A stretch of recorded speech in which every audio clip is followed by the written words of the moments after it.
Antes de entrar en materia sobre el podcast de hoy, quiero hacer una declaración que parece obvia, pero toca hacerla. Los terremotos, como el que tuvimos desafortunadamente en Colombia hace una semana, no son un castigo divino y tampoco son una decisión de Dios, para nada. Son, como todos lo sabemos, unos movimientos bruscos de la Tierra que se causan por el choque y la liberación de energía entre placas tectónicas bajo la superficie. Es un fenómeno geológico natural, no divino. Y lo digo porque miren lo que dijo el presidente Abelardo de la Espriella en su última locución, cuando hizo un recuento de los muertos y de los damnificados que nos dejó este terrible terremoto, que repito, es un evento geológico natural y no divino. Trabajo sin descanso día y noche, porque un presidente del pueblo debe estar con su pueblo en las horas más oscuras. Las cosas de Dios, queridos compatriotas, solo Dios las sabe. Él decidió ponernos en esta prueba tan dura y en su sabiduría lo hizo justo el día en que comenzó mi mandato. ¿Cómo reaccionó Colombia? Ese es otro debate. Como realmente no queremos que esto se politice, porque por medio están las víctimas, están los desaparecidos, que todavía pues hay un número que es el que dice el presidente y otro el que aparece en las agencias que están encargadas de ese tema, como la Unidad de Gestión de Riesgo. Para entender qué pasó en las primeras 48 horas, que yo creo que es lo más importante y que fue el momento decisivo para entender cómo es que operó el Estado, y entender también en qué se falló y en qué se actuó bien, pues hemos decidido traer a dos personas que han estado, por un lado, al frente de esas primeras 48 horas, porque como ocurre con nuestro primer invitado, Javier Pava, era en este momento el director de la Unidad de Gestión de Riesgo, una entidad que se creó precisamente en el gobierno de Juan Manuel Santos para enfrentar toda una serie de desastres que naturalmente aparecen en Colombia, porque la situación en que estamos nosotros geográfica, nuestra condición de tener tantas montañas, nevados, volcanes, pues nos hace un país frágil para los desastres. Se crea en esta administración, esta entidad, y desde entonces es desde ahí donde se centraliza toda la política de atención a los desastres. Javier Pava es una persona que no llegó ahí porque simplemente era petrista, es un experto en este tema y fue, de hecho, el primer director de la Unidad de Gestión de Riesgo del gobierno de Gustavo Petro. Duró muy poco. Y esto sí ya es cosecha mía, duró poco porque él no se redujo, no accedió a la cantidad de posibilidades que había de abrirle la ventana a la corrupción. Él decidió que no lo hacía y se volvió un director que molestaba, que no respondía a los intereses de los políticos que después se robaron la entidad y salió. Gustavo Petro, en una decisión que todavía no sabemos por qué la tomó, decidió a última hora, un mes y pico antes de que terminara su gestión, volver otra vez a contar con los servicios de Javier Pava, quien volvió y entró a la unidad y la encontró devastada. Es esta unidad la que tiene que enfrentar hoy, en medio de estos escándalos de corrupción. Ustedes saben qué pasó en esta unidad.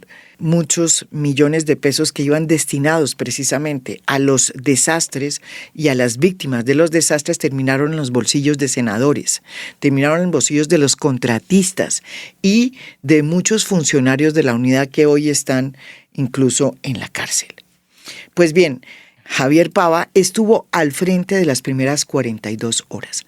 No hubo empalme y así les tocó asumir este desafío. ¿Quién iba a pensar que el lunes, es decir, un día después de la toma de posesión de Abelardo de la Espriella sin empalme, a Javier Pava le iba a tocar asumir semejante desafío? Pero no solamente vamos a estar con Javier Pava, también va a estar con nosotros la representante a la Cámara por el Partido Verde todavía, Catherine Jubinado. Ella, desde el Congreso, ha estado vigilante, primero como denunciante de todo lo que pasó en la Unidad Nacional de Gestión de Riesgo. Sí, ella fue una de las voces que más duro criticó lo que sucedió en esa unidad durante la administración de Petro, pero también mirando qué es lo que pasó en estas primeras 42 horas, qué fue lo que se desplegó en materia de ayuda por parte de la unidad, cuánta capacidad tenía y si había o no que plantearse la posibilidad de que se abriera la puerta a rescatistas que tuvieran que ver con certificaciones importantes y de países que hayan tenido evidentemente experiencia en estos terremotos como México o Chile. Para entender qué pasó en estas primeras 42 horas, pues logramos tejer este podcast. Y yo creo que es importante saber qué pasó para saber y entender cómo es que podemos empezar la reconstrucción después de semejante catástrofe. Que repito, no es una catástrofe divina, es una catástrofe que tiene que ver con la manera como funciona la Tierra y es un fenómeno geológico natural. María Jimena, primero que todo, muchísimas gracias por la invitación y la oportunidad para precisar y aclarar muchos de los temas que tú mencionas ahora. Efectivamente, esto nos da para una gran extensión para hablar de toda la historia de la gestión de riesgos en Colombia. Porque efectivamente, incluso antes de la ley 1523 ya había una ley que era la 919 del año 99, y en ese momento pues sí existían todos esos fondos que se creaban como el Resurgir, Fored y todo lo demás, claro. Pero ya después de la ley 1523 pues digamos eso ya unidad, no. Sí. Ya él lo hace directamente, sí. Eso tiene cosas que han sido positivas, pero también hay cosas que son muy complejas hoy en día para digamos administrar recursos en temas de los terremotos o los grandes desastres. Pero bueno, eso hay muchas cosas que hablar allí. Pero vamos al punto de lo que queremos hoy hablar, qué es lo que sucedió en esas primeras 48 horas. Es muy importante. Entonces, ¿qué sucede? Yo efectivamente estoy como encargado de la Unidad Nacional de Gestión de Riesgos de parte del equipo del presidente Petro, a quien acompañé en la alcaldía de Bogotá los 4 años. Sí, los 4. Yo estuve con él en lo que fue la creación del IGER, el Instituto Distrital de Gestión de Riesgo y Cambio Climático. Llegamos al gobierno nacional con la misma intención de lograr trabajar gestión de riesgo y adaptación al cambio climático. Sí. Por eso estuve el primer año, las cosas allí, todos conocen la historia, pero al final regreso al final del gobierno para ayudar a cerrar el gobierno en cierta medida de lo que había. Estoy allí esperando prácticamente que el gobierno que llegara el señor que habían designado a la unidad. Y nada que y el señor no llegaba, lo tuvimos empalme. Yo llego antes de las 8 de la mañana a la oficina. Efectivamente, en camino a llegar a la oficina, tuvimos el gran sismo que se presenta. Y claro, lo primero que yo hago es activar de una vez el PMU, la sala de crisis, para identificar dónde fue la causa, que es en la Unidad Nacional de Gestión de Riesgo de SACET. En Bogotá. En Bogotá. Ahí comenzó el problema. Claro, entonces ahí en Bogotá, pues inmediatamente yo lo que tengo es la información del Servicio Geológico para precisar qué tipo de sismo es. Claro, la primera información es que es un sismo tectónico, significa que tiene que ver con las placas tectónicas. Hacer un sismo de profundidad tectónico, efectivamente los daños pueden presentarse en cualquier lugar del territorio nacional. Entonces teníamos que precisar en dónde se presentaban los daños. Si hubiera sido un sismo superficial o digamos de una falla geológica, podríamos pensar que los daños podrían estar cerca a la zona donde fue el epicentro. Pero al ser de profundidad, los daños podrían estar en cualquier parte, incluso en Bogotá, donde teníamos un registro enorme de llamadas, en Bucaramanga, en todas partes del país. O sea, las primeras horas era precisar dónde estaban los daños. Entonces, eso hacemos en el primer momento. Ya en ese mismo momento, hacia las 9 de la mañana, llega el ministro Rodrigo Lara. Inmediatamente llega el ministro Rodrigo Lara a la oficina. Yo inmediatamente me presento y le digo, mire, yo soy el director de la unidad. Primero que todo, tengo aquí a disposición el cargo. Si ustedes quieren asumir, dígame si usted va a asumir la responsabilidad del terremoto, porque acá hay una situación. Mi cargo está a su disposición. Él me dice, no señor, usted tranquilo, prosiga usted con el PMU, hacemos unas primeras declaraciones en los medios, y yo me dice, tranquilo, usted proceda, ya viene el presidente de la República y habla con él. Sí. Y habla con él. Entonces yo inmediatamente atendiendo esa sugerencia, arranco mi PMU, empiezo a las reuniones operativas para poder precisar los datos y definir las acciones que efectivamente uno maneja en protocolos para la primera respuesta de los primeros momentos, que es efectivamente saber con los alcaldes dónde tienen, qué registro tienen, y empezamos a consolidar datos. Ya hacia más tarde de la mañana llega el presidente de la República, llega el vicepresidente primero, con los ministros, con algunos ministros, luego llega el presidente. ¿A qué horas llega el presidente? El presidente llega como hacia las 11 de la mañana. ¿Y llega al PMU? Llega directamente al PMU, a la sala de crisis, a la unidad, a la oficina de la unidad. No lo pudo trasladar para Barranquilla. No lo pudieron trasladar para Barranquilla. Inmediatamente yo nuevamente me presento con el presidente, le digo, soy fulano de tal, Javier Pava, me dice, usted es el encargado, le dice, yo soy el encargado, estoy acá a su disposición. Y muy amables. Muy amable, cordial. Esta es mi, digamos, usted dirá, está a su disposición, mi cargo está a su disposición, usted dirá a quién le entrego o si continúa en el ejercicio. Me dice, continúe, usted es el que sabe, continúe, siéntese y coordine. Igualmente me senté y trabajamos. En esos primeros momentos, entonces, claro, las acciones son de inmediato empezar a mover los grupos de búsqueda y rescate a las ciudades donde teníamos los principales daños, que sabemos que era hacia el occidente, el Chocó, Cali y hacia la zona del eje cafetero. Entonces, inmediatamente lo que hicimos, ¿cuáles grupos de búsqueda y rescate tenemos disponibles en el país? Colombia tiene una capacidad grandísima de equipos de búsqueda y rescate. Colombia es un referente a nivel internacional, mucha gente no lo sabe. Colombia es el que exporta de aquí todos los expertos en gestión de riesgo y manejo de desastres, porque Colombia tiene una capacidad y una cantidad de gente que sabe. Ha tenido unos desastres. Y digamos, ha acumulado experiencia. Pero al mismo tiempo se han creado estos grupos especializados de búsqueda y rescate que son urbano, los que se llaman grupos YUSAR y son certificados a través de una instancia que se llama INSARAT, que es de Naciones Unidas, para calificar en qué tipo de operaciones pueden trabajar. Eso es una clasificación ya muy establecida porque efectivamente requiere una complejidad y además son operaciones de alto riesgo. O sea, no son cualquier grupo. O sea, digamos, inicialmente habían muchos grupos de socorro y muchos grupos de respuesta, pero digamos cada uno se va especializando. En ningún desastre nunca sobran equipos de socorro ni de respuesta porque siempre hay muchas cosas que hacer. Lo que pasa es que en ese caso específico de buscar personas que están atrapadas en espacios confinados, en edificios, toca tener una experticia particular. Por eso, la primera opción que se toma esa mañana del 10 es traslademos nuestros equipos disponibles. Bogotá, lo que teníamos en Bogotá, Yopal, lo que teníamos igualmente en Medellín, y se trasladan a los 3 sitios inmediatamente, y luego durante el día y la noche, el lunes, se trasladan todos los equipos YUSAR nuestros a todas las zonas. De tal suerte que el día lunes terminamos la operación inicialmente con todos los grupos de rescate, que eso es lo principal. El día martes, a primera hora, nuevamente yo continúo con el PMU de manera continua.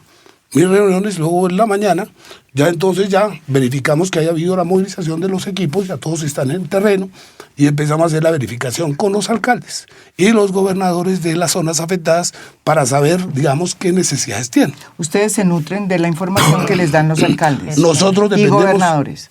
Sí. Nosotros dependemos exactamente de ellos, de la información. La unidad lo que hace es consolidar la información. Entonces yo a mediodía lo que tengo es el reporte ya de los alcaldes y los gobernadores, donde lo primero que les pregunto, ¿ustedes cómo están en el tema de búsqueda y rescate, que es la primera opción?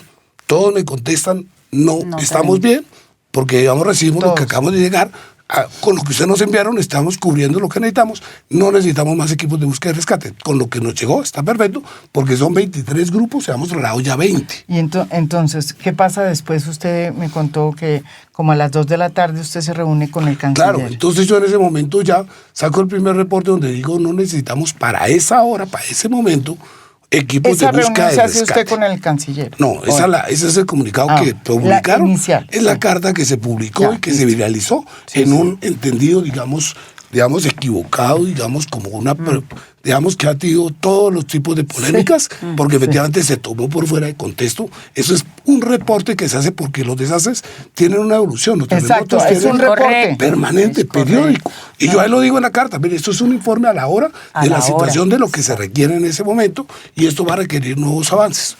Yo saco esa primera carta, el canciller me llama, me dice, doctor Pava, yo necesito hablar con usted urgente, recíbame en su oficina. Yo le dije, claro, canciller, si quiere voy al ministerio. Me dijo, no, yo voy al PMU. Efectivamente, el canciller me llevó al PMU. Allí en la reunión, en medio del PMU, con el equipo de la unidad, nos reunimos, nos dice, mire, me dice, doctor Pava, en primera instancia, quiero manifestarle que aquí hay unos ofrecimientos ya de unos grupos de búsqueda y rescate que nos han llegado. Yo quiero que evaluemos la carta que usted envió, en la cual no se necesitan equipos. Listo. Entonces yo le digo, Ahí ¿cuáles equipos de búsqueda y rescate, cuáles ofrecimientos hay? Entonces me dice, en primera instancia está Israel, Estados Unidos, El Salvador y Perú. Entonces yo digo, Estados Unidos sí, porque tiene una tradición me imagino, que son muy buenos. Pero Perú...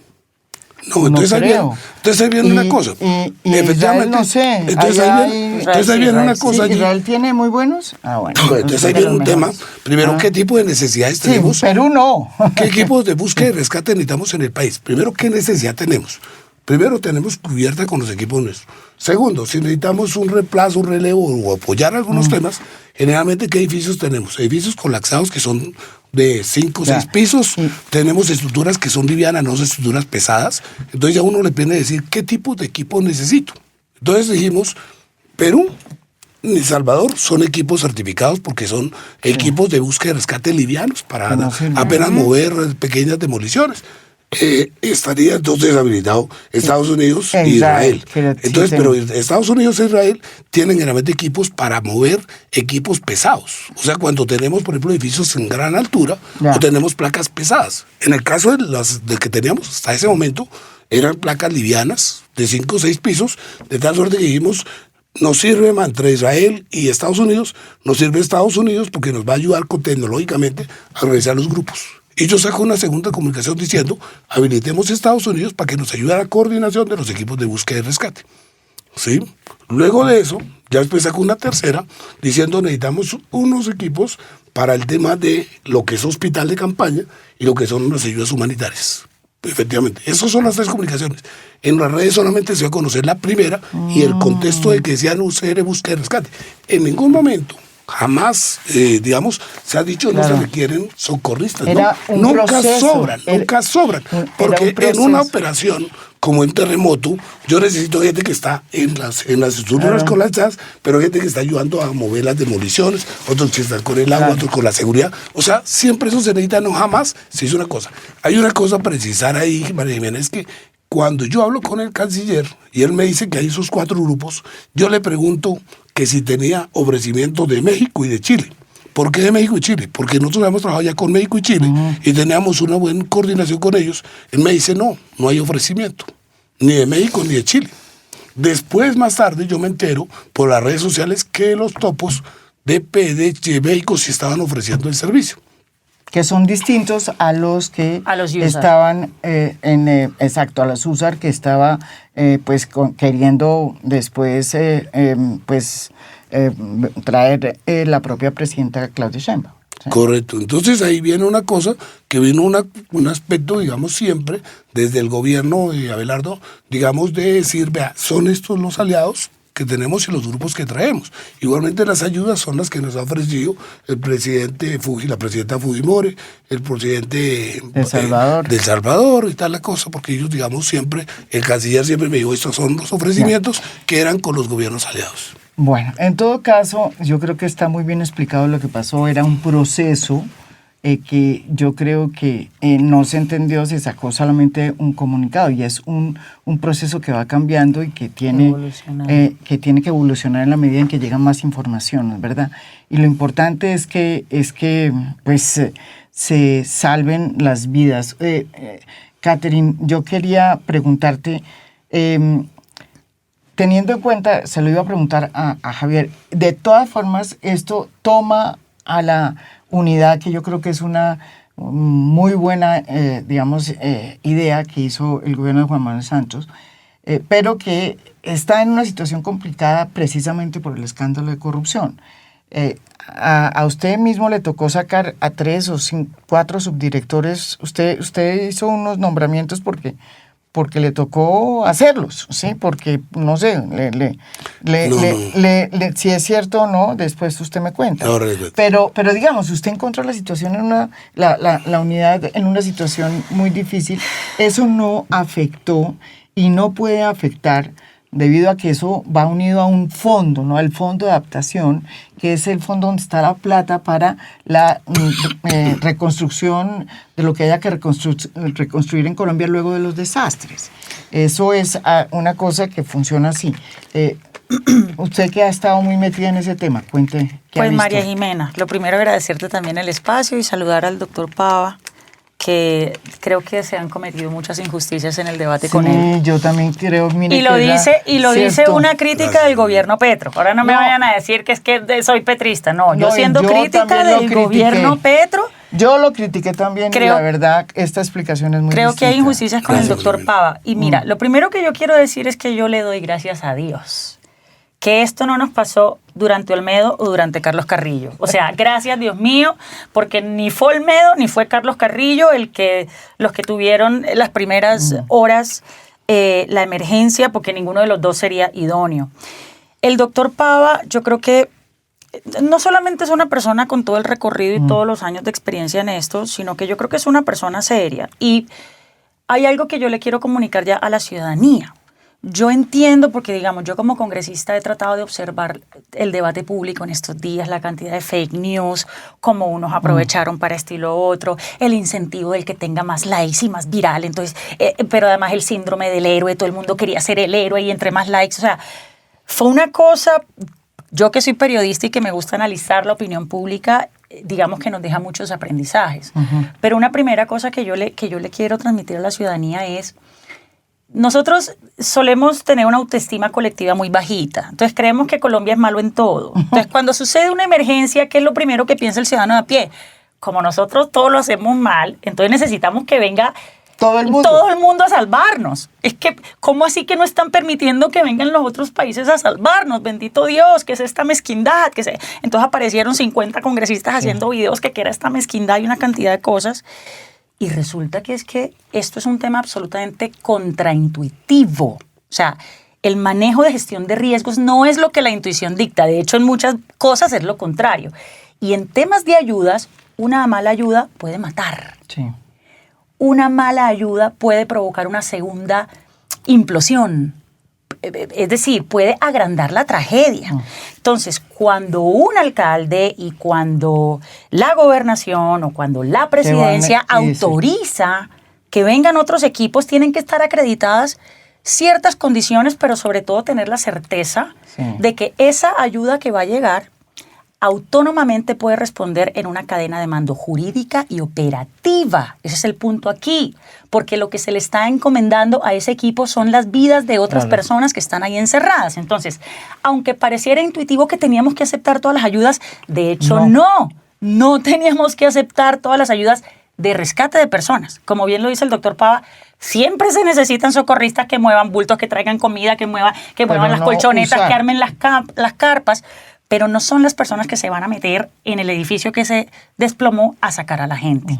Y para que la ciudadanía me entienda mejor, mira lo que conforma un equipo USAR, María Jimena.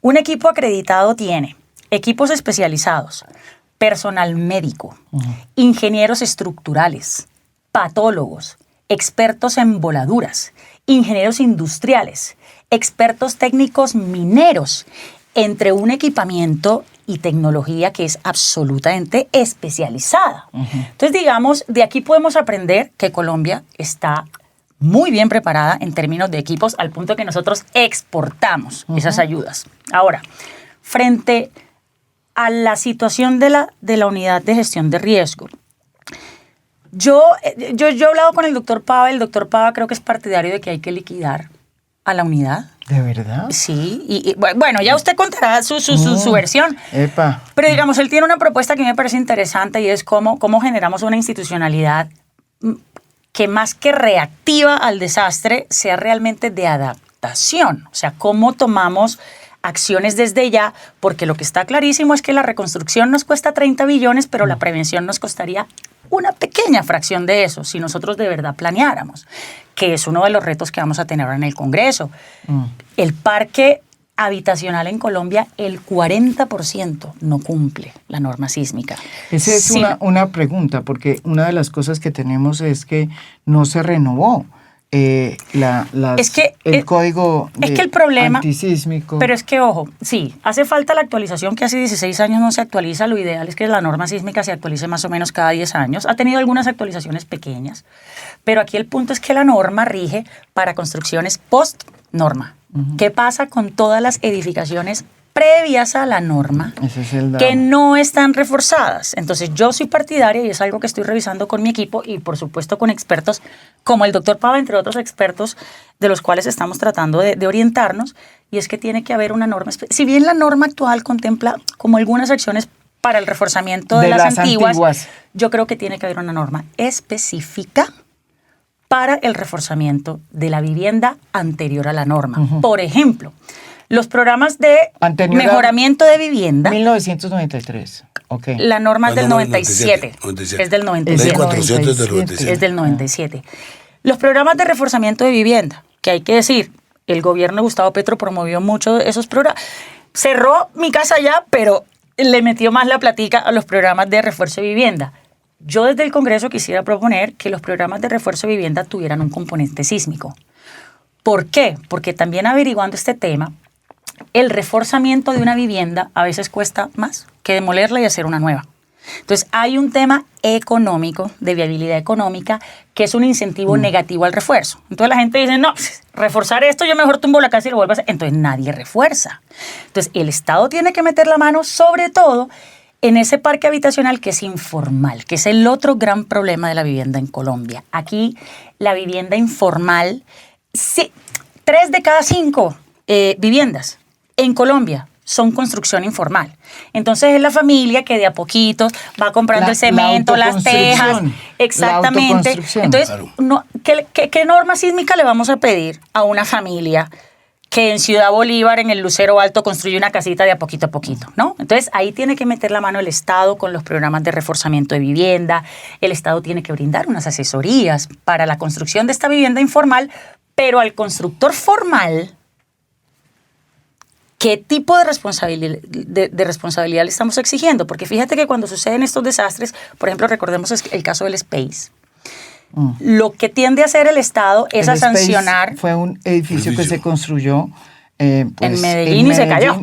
Y se cayó, entre otras, no porque no tuviera las normas sísmicas correspondientes, sino porque estaba mal construido. Es que no cumplieron las normas sísmicas porque hay un incentivo perverso y es que los financiadores, y que me escuchen las grandes constructoras, los financiadores de las obras siempre están presionando para ahorrar. Bueno. Y entonces, ahórrele aquí, apriétele aquí, pero ¿en qué material puede usted ahorrar? Y entonces, ¿qué fue lo que pasó con el Space? Bajaron los estándares para ahorrarse una plata. Y resulta que cuando uno va a ver las cifras de cuánto se ahorra un constructor para volarse la norma, es como está entre el 1 y el 2% del total del valor de la obra. Entonces, el ahorro ni siquiera es significativo.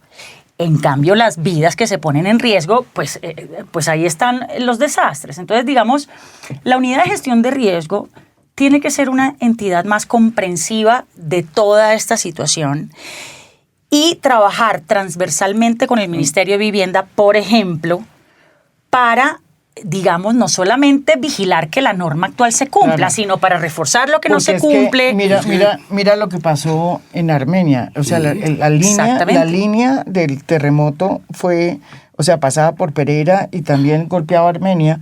Y a Armenia no le pasó nada. Pereira se destruyó sobre todo en el centro, que es donde están estas antiguas edificaciones de pronto obviamente antes de 1997, hechas y construidas, pero sobre todo me sorprendió la destrucción de Cali, la destrucción del sur de Cali. Así es. La destrucción del sur de Cali es porque no está en la línea de la destrucción, digamos, que dice el terremoto, ¿no es verdad? Sí, hay un tema, es que... Entonces uno se pregunta, bueno, ¿y cómo va a ser por qué pasó lo de Cali? ¿Qué fue lo que sucedió en Cali? ¿Sí? Mira, entonces hay una cosa que es muy importante mirar en todo esto, es que los desastres no son naturales. Los desastres son acumulación de vulnerabilidades por decisiones equivocadas. Así es. Como lo decía ahora la representante, efectivamente las decisiones de que la casa tenga unas deficiencias constructivas y que realmente frente a un sismo se caiga una casa, un edificio y otro no, va a depender de una serie de decisiones que se tomó, dónde se construyó, cómo se construyó, quién lo construyó. Desde el curador hasta... Toda una serie de cosas, o sea, que realmente aquí no es el tema del sismo. Puede presentarse el sismo. Una cosa es el sismo y otra cosa el terremoto. El sismo es el movimiento que se presenta por un tema tectónico como sucedió acá. Pero otra cosa es el terremoto, que ya es los daños que se presentan. Y esos daños van a representar realmente qué es lo que existía, qué es las preexistencias que habían allí. Entonces aquí viene una cosa muy complicada, es que efectivamente las viviendas que existían antes de la norma, pues efectivamente no estaban cumpliendo las normas de sismoresistencia. Las nuevas tienen las normas, pero ¿qué sucede acá? Hoy en día, efectivamente, la norma es del año 97 y se sacó una norma de sismoresistencia, la NSR10, que es del 2010. Esa norma establece unos espectros de diseño que se deben cumplir en cada una de las ciudades. Esto se ha venido cumpliendo para las nuevas construcciones. Pero, como lo dice la representante igualmente, si en algún momento se quiere hacer un refuerzo de un edificio de estos, sale mucho más barato tumbarlo y volverlo a construir que reforzarlo. ¿Qué hay que revisar acá? Realmente cómo esa norma hay que ajustarla para que aplique a las edificaciones existentes. La norma requiere una actualización. Muchos programas de mejoramiento de vivienda o de reforzamiento de vivienda no pueden ser aplicables bajo la norma porque es demasiado exigente, y no solamente porque es demasiado exigente, sino que en los temas de diseño exige una cantidad de elementos que vuelve inviable el proyecto. Exacto. Y se vuelve inaplicable. Y otra pregunta que les iba a hacer a ustedes. Hace un tiempo se le quitó la potestad a los alcaldes de verificar si se cumplían o no esas normas de sismoresistencia al construir, y se le pasó a los curadores. En una privatización, digamos, digo yo que esa era una manera, ¿qué son los curadores? Como los notarios, ¿sí? Y entonces son particulares con funciones públicas. Particulares con funciones públicas. Ellos son los que dan las licencias de construcción. Y lo que está pasando y lo que ha pasado es que muchos curadores han permitido esas construcciones a sabiendas de que están mal hechas y que están mal construidas. Claro, pero entonces, primero lo que yo quiero es, esa norma, ¿quién la hizo y por qué la hicieron? Esa norma efectivamente es del año antes de... Hay una cuestión acá que está pasando. La norma de sismoresistencia es del año 97 y la NSR es del 2010, anterior a la norma de gestión de riesgo de desastres, que es la ley 1573 del 2012. Entonces, ¿qué sucede? Esta norma no incluye los parámetros que deben tenerse en cuenta para la cuestión de riesgos. Y aquí hay una cuestión que requiere la actualización de la norma, por un lado. Por otro lado, hay que actualizarla para las construcciones existentes para que realmente pueda ser aplicable. Y por otro lado, efectivamente hay elementos fundamentales del tema de la actualización de lo que son los mapas de amenaza sísmica. Una discusión en Bogotá, digamos recientemente, porque nosotros promovimos al final del gobierno un decreto que modificaba la responsabilidad del tema de los mapas de amenaza sísmica, que estaba hoy en manos, de acuerdo con la ley, de la Comisión Asesora Permanente y principalmente la Asociación Colombiana de Ingeniería Sísmica.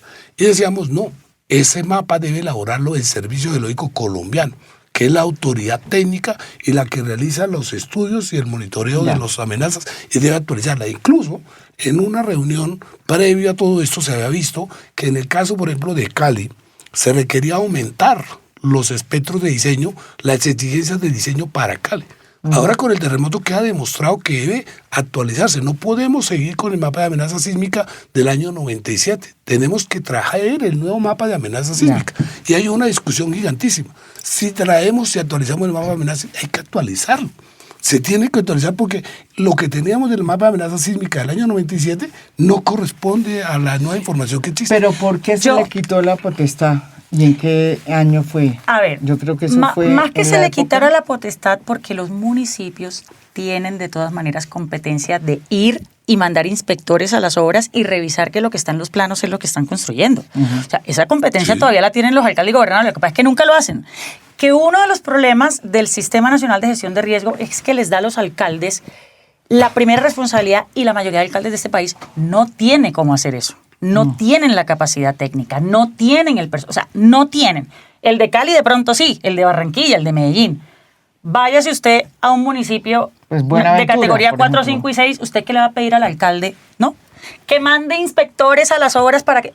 Entonces, aquí hay un problema que no es solamente actualizar la norma, es cómo hacemos cumplir la norma, tanto para las edificaciones posnorma como para los reforzamientos que hay que hacer Anterior a previos a la norma. 1997. Y ahí yo quiero, digamos, poner sobre la mesa un problema, y es que aquí estamos en una cadena de decisiones en donde por lo menos hay 11 eslabones. Y esto lo han estudiado, digamos, los ingenieros que me lo explicaban, y es que en una cadena de 11 no es que haya 11 responsables, es que la responsabilidad se diluye y no es de nadie. Entonces mira todo lo que interviene para una construcción en este país. Primero el propietario o promotor o el que financia la obra. Luego el arquitecto. Luego el ingeniero civil, que se hace el diseño estructural. Luego el geotecnista, que es el que hace el estudio de suelos. Luego el revisor independiente de los diseños, que es una nueva figura. Luego el curador, ahí es donde entra el curador, que ya vamos con cuáles son los incentivos perversos que tienen los curadores, y a su vez la superintendencia de notariado, que es la que vigila a los curadores. O sea, hay toda una cadena de incentivos perversos ahí. Luego está el constructor propiamente, que es el que ejecuta la obra. Luego el supervisor técnico independiente cuando las obras son de más de 2.000 metros cuadrados. Luego el interventor cuando la obra es pública. Luego el municipio, que tiene que hacer este control urbano posterior, y luego la aseguradora. Entonces, en un terremoto, supongamos que en este terremoto seguramente se cayeron varias edificaciones que se hicieron después de la norma. No todas van a ser anteriores a la norma. ¿Quién tiene la culpa?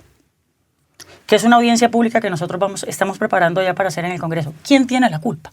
Entonces, si tú hablas con cada uno en este eslabón, todos te van a decir, yo hice lo que yo tenía que hacer. Pero al mismo tiempo, muy seguramente varios de aquí no están cumpliendo porque los mecanismos para que todos cumplan no están. Entonces, digamos, lo primero que hay que revisar son cuáles son los incentivos. Fíjate en el caso de los curadores. Los curadores, las curadurías se mantienen a punta de expensas. Esos son los ingresos de los curadores. ¿Y saben de dónde salen las expensas? De las licencias que dan. Entonces, ¿cuál es el incentivo de un curador? Dar licencias. Dar como loco. licencias. Y luego entonces a los curadores los vigila la Superintendencia de Notariado y Registro. Y adivina de dónde sale la plata del fondo en la superintendencia para vigilar a los curadores. De las expensas de los curadores. Entonces, a la superintendencia también le conviene que los curadores estén dando licencias. Entonces, digamos, aquí hay unos temas que no necesariamente es como crear una nueva ley. A los congresistas lo que nos toca ahora es analizar cuál es la cadena de decisiones. ¿Qué es lo que está pasando ahí? ¿Dónde están los incentivos perversos y cómo el Estado colombiano está castigando? Yo traía ahorita el caso del Space en Medellín, María Jimena, porque en el caso del Space hubo sanciones. A los ingenieros les quitaron las licencias, metieron preso, no sé qué. Pero ¿sabes a quién no sancionaron? A los financiadores. ¿Y quién pone la presión para que ahorren materiales? Entonces, también hay un incentivo en que el castigo es al eslabón más débil, es decir, al ingeniero que puso la firma y que seguramente lo presionó el financiador. Ahora, teniendo claro eso, ¿cuánto y de dónde va a salir la plata? Porque estábamos hablando esto antes y de hecho aquí se ha hablado mucho. La unidad funciona con una, digamos, como una especie de aliado que es el Fondo de Adaptación, ¿sí? No, ahí, ¿O cómo es la cosa? A ver, La plata. Voy a explicar un poco. Ustedes ese querían tema. mover una plata. No, yo es me una acuerdo. cosa, hay una cosa acá que es muy importante tener en cuenta. Colombia, digamos, fue uno de los primeros que planteó que debemos pasar en el tema de respuesta a los desastres de un tema que simplemente fuera de caridad. Porque volvemos ahorita, estamos en esa discusión, estamos volviendo nuevamente a que es caridad la cuestión porque los desastres son un castigo divino y lo que hay que entregar las ayudas. No, acá hay un tema, es que Eso fue lo se que está dijo el planteando, presidente es que hoy... en una alocución. No. Por ahí lo tienes. Claro, porque es que aquí... No, y que Aquí eso el nos asunto, pasa por zurdos. Aquí y que hay un una poco de cosa, locuras aquí ahí. hay una serie, es que volvemos nuevamente a ese fundamentalismo que está equivocado y que hace tiempos quedó atrás y quedó probado científicamente. Los desastres son producto de la construcción social por decisiones equivocadas de políticas administrativas económicas que llevan a esas circunstancias. Entonces, acá una cosa es el fenómeno. Puede presentarse el sismo, pero no necesariamente se presentaron. De hecho, en Santander todos los días hay sismos y no necesita que las casas se caigan. Entonces, acá el tema no es el fenómeno, es el tema de cuál es la condición de la edificación, cuáles son las condiciones donde hemos construido las casas, si las hemos construido en zonas inestables, si las hemos construido en la orilla del río. Entonces, esas son las condiciones que llevan a este tipo de cosas. Pero lo que yo iba es que, efectivamente, desde cuando se crea el tema, empieza a verse que eso es un tema no de unos organismos de respuesta o un tema de caritativo, es una responsabilidad del Estado. Y al ser una responsabilidad del Estado se establece que la responsabilidad es de la primera autoridad, o del presidente, o el gobernador y el alcalde, y para responderlo requiere un sistema. O sea, todas las entidades del Estado tienen que ver con la respuesta al desastre y con las actividades de prevención. Por eso se llama el Sistema Nacional de Gestión de Riesgo de Desastres. Y hay una entidad que coordina ese sistema, que es la Unidad Nacional de Gestión de Riesgo de Desastres.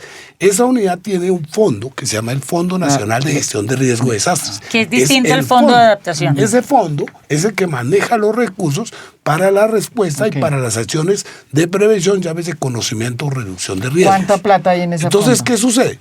Ese fondo como tal, digamos, ese fondo tiene permanentemente, se le asigna unos recursos dentro del presupuesto general de la nación. Normalmente son algo así como 250.000 millones de pesos anuales, que se van en actividades de conocimiento, de reducción y en las emergencias que todos los días existen en el país y que requieren movimientos de plata, porque todos los días o es el sismo, o es la inundación, o es el deslizamiento, o sea, requiere. De eso, generalmente, ¿qué sucede? Cada vez que hay un desastre, efectivamente se declara una situación de desastre y se asigna una partida presupuestal adicional. Entonces uno puede ver que ahí hay un incentivo perverso. Cada vez que hay un desastre, efectivamente, llegan 2 billones, 3 billones, 5 billones. Entonces, por ejemplo, en el 2022, cuando yo llegué al gobierno, vino la declaratoria de desastre por fenómeno de la niña. Me acuerdo. En ese momento se asignaron 2.4 billones de pesos para atender esa situación. Luego yo salgo, esa plata termina en todos los escándalos. Luego esa plata termina en manos de unos pocos contratistas y de unos congresistas que ni siquiera están investigados. Pero perdóneme una cosa, 30 segundos. Pero hay una cosa ahí muy importante. Eso que sucedió ahí es lo que históricamente, que también es un tema gravísimo en la unidad, que es un tema histórico. O sea, el tema de esos problemas de la corrupción. Claro, no es de ahora. Pero ojo con esto. Un problema es la corrupción. Pero yo denuncié el año pasado que durante la administración del señor Carrillo, que es muy bueno para hablar, pero para hacer de poquito, en el Fondo de Gestión de Riesgo, no el Fondo de Adaptación, que son distintos, había cerca de 6 billones de pesos parqueados. Y entonces me imagino que ahora Carrillo me va a responder, puede que como está diseñado hoy el fondo, digamos, no sean platas de las que se pueden disponer, por ejemplo, para planear, porque son platas que están para reaccionar. Y uno de los incentivos perversos que yo quería mencionar ahorita es que como al declarar una emergencia, las platas las puedes mover con otras reglas de contratación, pregúntate cuál es el incentivo que tiene un alcalde de un municipio pequeño. Claro, es que esa declarar emergencia por lo que sea. Claro. Cayó una lluvia, emergencia. No, emergencia. Necesitamos maquinaria amarilla. Lo de la maquinaria amarilla y toda esa cosa es un negocio. Es un negocio. Claro. Pero fíjate que el sistema premia es al alcalde que declara emergencia. Entonces, el que no hizo nada para prevenir, que simplemente ya se le vino el deslizamiento y se inundó el pueblo, ese es el que recibe billones de pesos express, el que recibe las cámaras, el que recibe la solidaridad y no el que previene. Entonces ahí hay una cosa pero lo que le iba a decir es que también es un problema de falta de ejecución de recursos. Hay muchos billones parqueados para el sistema de gestión de riesgo que no se usan para planear. Un poco lo que decía el doctor Pava. La unidad de gestión de riesgo debería transitar hacia una institución rectora de política. O sea, aquí lo que falta es una política para la gestión del riesgo que incluya sobre todo la pero para prevenir, no para cuando ya está el desastre. Hay una cosa que sucede acá cuando cambiamos de la ley 919 a la ley 1523. Es que la unidad, que era coordinadora del sistema, entró a ser ejecutora.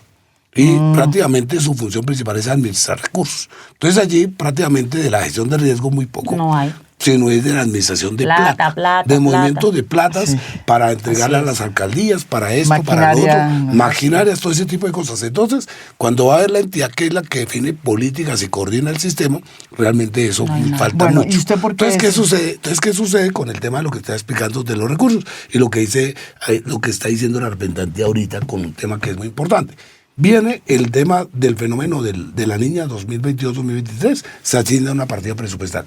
Viene después el fenómeno del niño, que es el del 2013, allí se declaró una emergencia que finalmente no se quedó exequible, y luego viene el frente frío, que fue lo que se presentó este año en febrero. Allí, efectivamente, no se declara situación de desastre, sino de emergencia económica. Eso permite un recaudo de recursos que llegó a 8.6 billones de pesos. Esa plata, de esos 8.6, 6.8 se trasladan a la Unidad Nacional de Gestión de Riesgo en la época de Carlos Carrillo. Esa plata llega a la unidad y esa entidad tiene que transferirla a su vez a otras entidades para ejecutar, como al Ministerio de Vivienda, al Ministerio de Energía, a las corporaciones y todo lo demás. Esa plata, cuando yo llego a la unidad, faltando un mes y medio, todavía no se había transferido. Entonces, una de las tareas mías urgentes fue lograr cumplir, porque la Corte el año pasado no se ejecutó esa plata. Fíjate. No se había transferido. Fíjate. Esa plata se transfirió en este momento casi en su totalidad ya a las entidades para ejecutar. Entonces, hay una cuestión ahí complicada de la ejecución, pero en ese sentido, efectivamente que hay una cosa perversa, que es que efectivamente a quienes se les asignan los recursos, a los municipios que realmente son los que tienen declaratoria de calamidad pública porque han tenido una situación de desastre, no a quienes han trabajado en la prevención. O sea, por eso es muy importante, y yo presenté un proyecto de ley antes de irme, inicialmente iba a presentar como proyecto de iniciativa del gobierno, pero no alcanzamos a sacar los avales. El presidente, digamos, propuso, presentémoslo a través de la bancada, se presentó un proyecto de ley para modificar la ley 1523, hacer cambios estructurales que logre evitar toda esa situación que se da de corrupción desde aspectos estructurales, que tiene que ver efectivamente con que la plata debe ir destinada directamente a las víctimas de los desastres, a los damnificados, pero adicionalmente debe establecer un mecanismo que es financiar a los alcaldes de acuerdo con el índice de gestión de riesgos. El que tenga actividades se le dé la plata directamente y no corresponda a una cosa que hoy efectivamente sucede, que es el tema de un tema de clientelismo. Entonces el alcalde declara la caminera pública. Tiene que venir a buscar un representante. Y va con los congresistas, para obviamente. Que dé la plata y se meta y la vaya a la unidad para conseguir la plata. Bueno, una última pregunta porque ya se nos está acabando el tiempo. Pero quiero hablar de lo de las víctimas y el cambio de enfoque.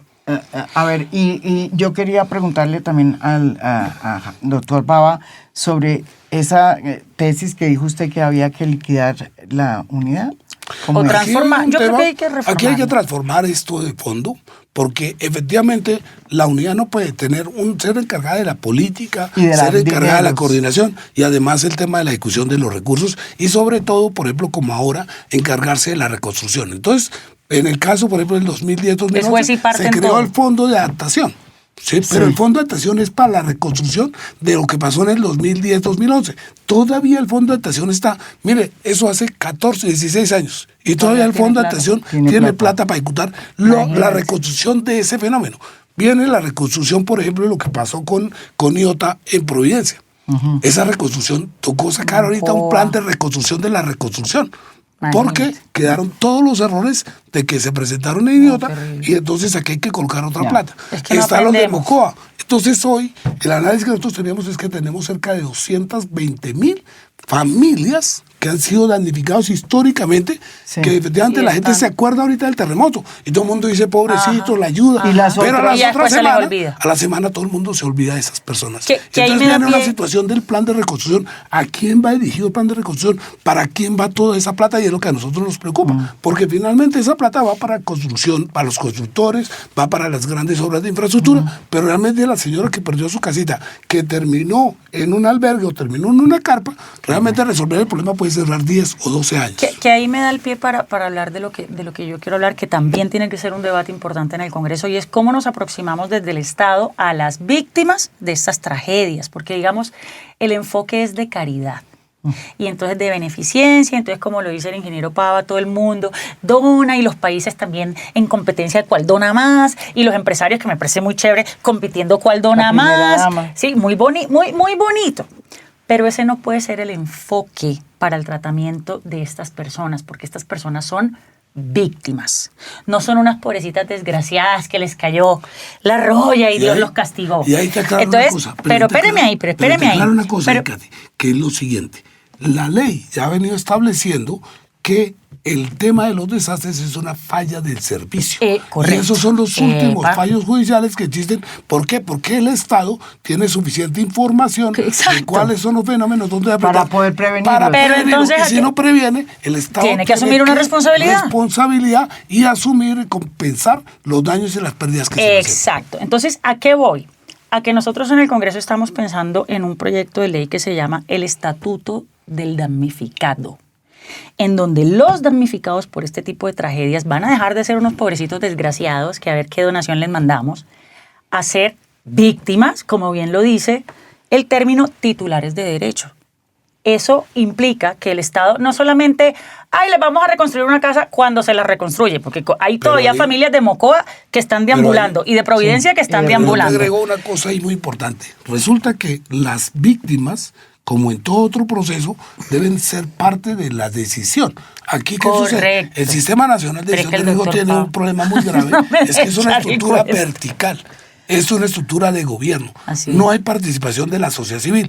En la toma de decisiones de cuál es el modelo de respuesta, ni cómo hacer el plan de reconstrucción, los damnificados cero aparecen. No aparecen. Hoy, eso es una cosa que incluso en el proyecto de ley que nosotros presentamos, se incorpora como elemento fundamental, que haya la representación y la participación directa de la sociedad en la toma de decisiones del modelo de respuesta, pero que la gente sea directamente la protagonista de la solución. Yo creo que nos hace falta ese estatuto, porque en el momento en que el Estado colombiano exista un estatuto del damnificado, el Estado se va a poner las pilas. Porque sabe que cualquier omisión por parte del Estado es una indemnización que a futuro le va a costar plata. Entonces hay que cambiar la aproximación de la caridad a que las víctimas son titulares de derechos. Vean ustedes, fíjate cómo las terremotos y las tragedias naturales revelan además las injusticias.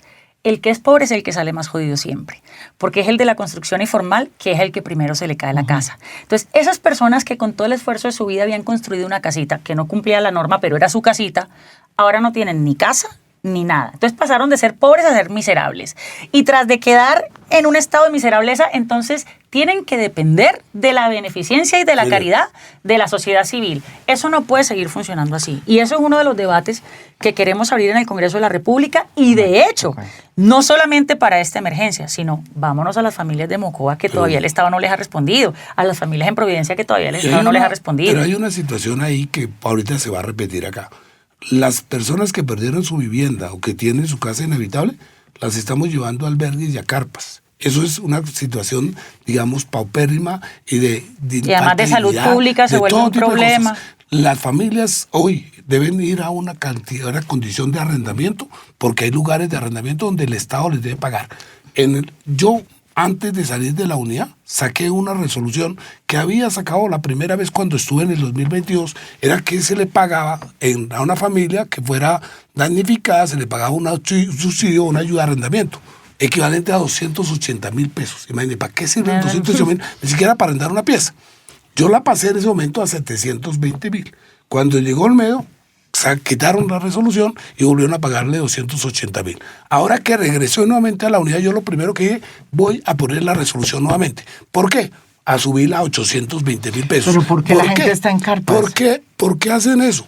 Porque al llevar la gente a carpas, efectivamente, puede, en una situación paupérrima, de llevarlo a que sencillamente se vuelve caridad, porque efectivamente es visible.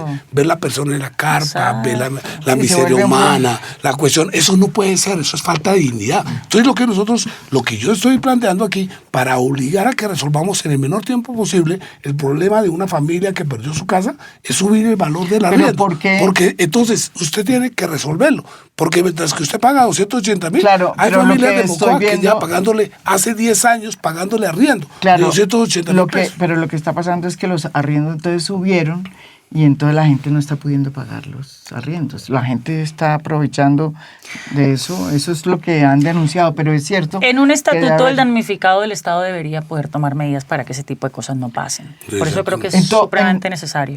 En todo caso, realmente, primero, me parecía muy importante este podcast para oír a de manera extensa aquí al doctor Pava, Javier Pava, que es el director de la unidad.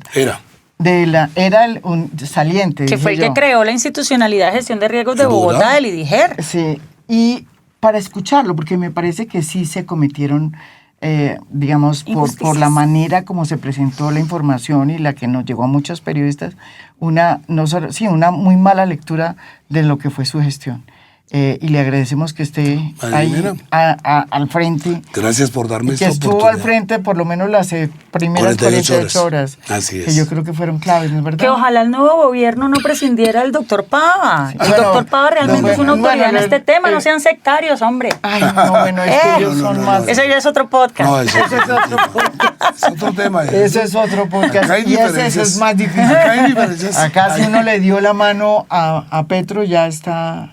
No, acá hay en una lista negra. En el tema de gestión de riesgos hay temas inconciliables y reconciliables frente al tema del modelo de gestión, frente al tipo de respuesta, frente a cómo yo financio los temas, y son dos maneras de ver las cosas diferentes. Y hay que decir que en el Congreso le vamos a hacer un control absolutamente riguroso a cada pesito que se destine para toda la atención de la emergencia. Entonces, ciudadanos, ustedes pueden contar con que vamos a estar ahí al pie del cañón. Muchas gracias, Katy. Y a ustedes a mirar muy bien y a estudiar cuáles son las normas de sismo resistencia de su barrio, de su lugar, de su ciudad. Preguntar qué está pasando para tener en la cabeza que la prevención también comienza por uno, para saber qué es lo que se necesita y sobre todo entender que estamos en un lugar, en una zona donde hay riesgos de terremotos. Eso es la verdad y tenemos que actuar como tal. Muchísimas gracias. A ti, María Jimena, y usted, ingeniero Pava.